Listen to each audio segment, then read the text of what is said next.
There we go. Today is Monday, July 30th, 2018, and this is an oral history interview with Mr. Tyrone Lewis. Mr. Lewis has agreed to meet me here at the Emil Bueller Library in the National Naval Aviation Museum here in Pensacola, Florida.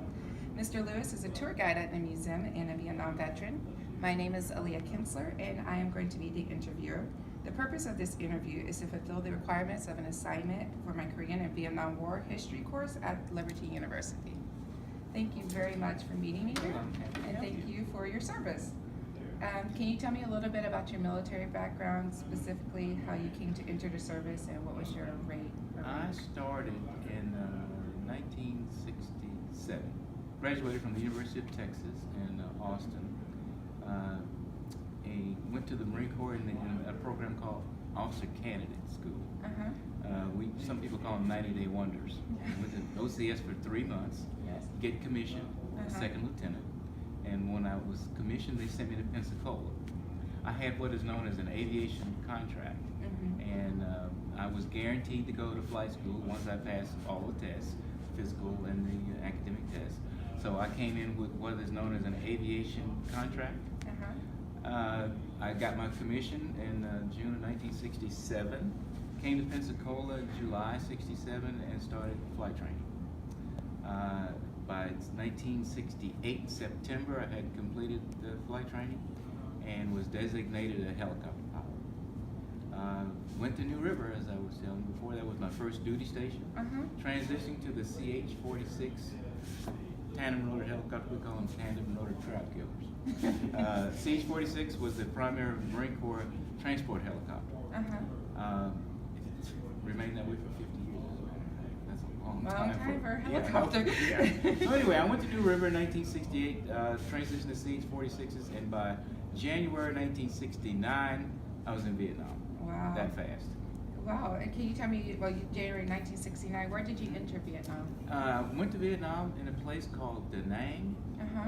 Most of the Marines, in fact, I'd say 99% of the Marines are in an area of Vietnam called I Corps. Vietnam was divided up into regions, 1 region, 2 region, 3, when they call them corps. The first region, which started at the DMZ and went all the way down to about Chulai, was called the First Corps, but we always call it I Corps. Okay. You might have heard the term, Yes. I Corps. I Corps, and then 2 Corps, and 3 Corps, and then 4 Corps. The Marines were in what we call I Corps. And Da Nang was the main transport base we used. And I flew into Da Nang from Okinawa, dropped my clothes off in Okinawa, and went into Vietnam with just what we call a sea bag. You know what a sea Yes, bag is? yes. I left all my real clothes in Okinawa, took my sea bag and my flight gear, and flew into Da Nang. And then when I got to Da Nang, they assigned me to a place called Marble Mountain, which is just across a little river from Da Nang. That was the helicopter base. Da Nang was the main jet base. Right. A lot of transport stuff going on, but they had some fighter squadrons there and some bomber squadrons there, Air Force and Marine Corps, and some Navy and some Army stuff. At Marble Mountain, it was a helicopter base. Okay. And that's where I was, and there were several squadrons there. I was just in one of them. Okay.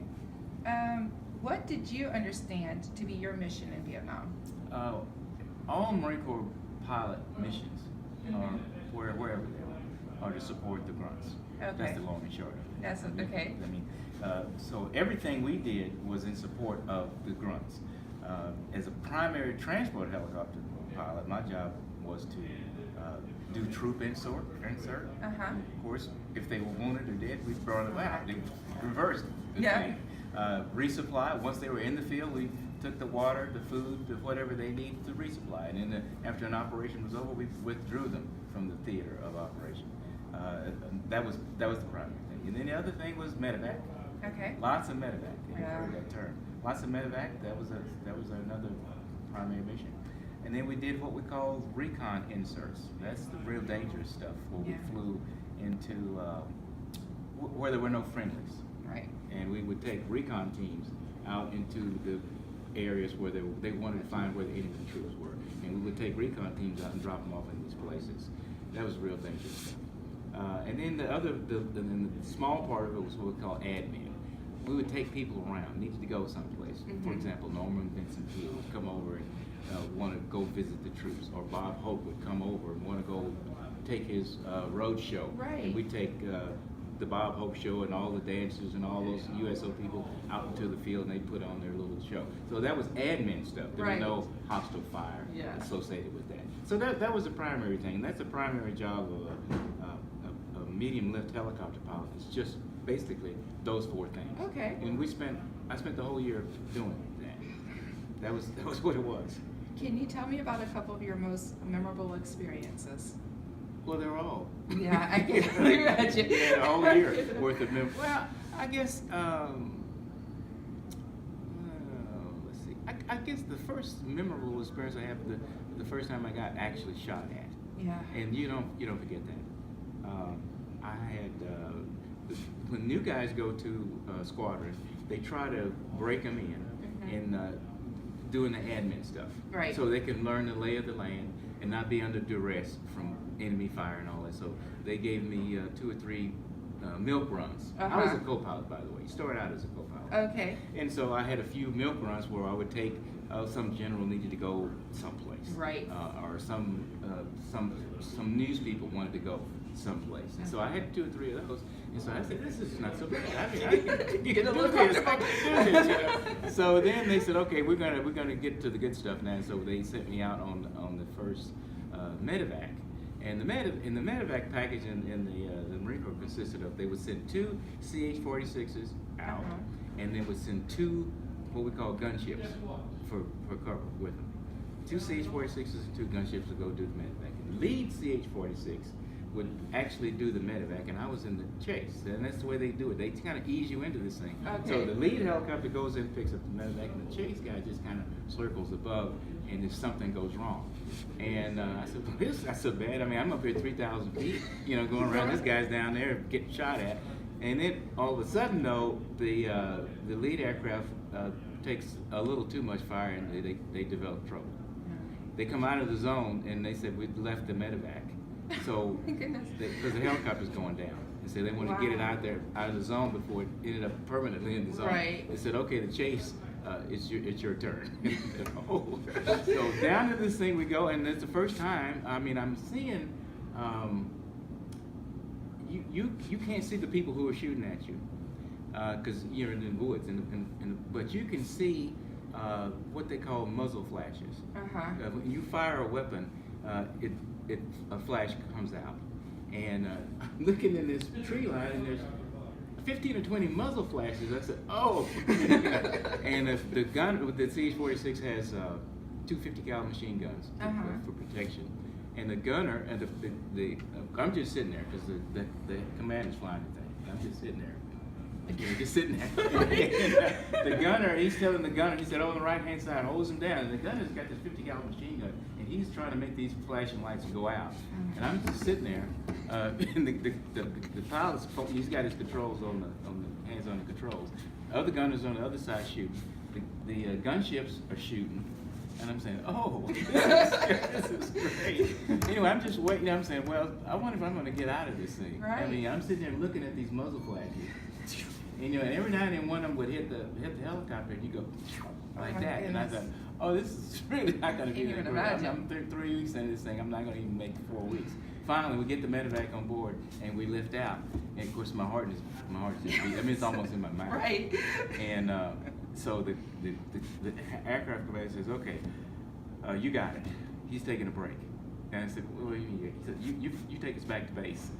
I'm just shaking. And he said, first thing I want to tell you is that I know you're scared. He was right about that. He said, now, before you key the microphone to talk on radio, he said, take a deep breath. He said, don't let them know you're scared. Yeah. Just take a deep breath before you say anything, and compose yourself. Don't let them know you're scared. Yeah. So anyway, so that was my first, and I thought, oh, we got this thing back to base, and I'm thinking, oh my goodness, if this is what it's going to be, I'll never make 12 months doing this. That is incredible. I can't even imagine. But it was a daily thing. Yeah. I mean, you become numb.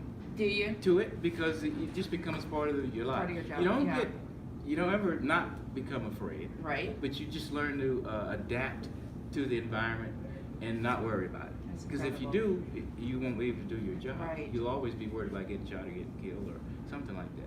So it became just a normal routine, and they always told me that a helicopter pilot in Vietnam, wherever you are, you're either going to get shot up or shot down or both. I mean, that's just the That's nature just it. of the game, because you, as a helicopter pilot, you come in close proximity to the enemy. Right. Because the people you're supporting are in close proximity to the enemy. So if they're there, you're there, and the bad guys are there. And of course, whenever you go out on a medevac, the people that caused the medevac are probably still there. Yes. So you can expect they're not gonna be happy They're not gonna be when you get there. So that's just kind of the part of the thing, and you just learn to do that. I think though that beyond that, the first time I went out on one of these recon inserts, Mm-hmm.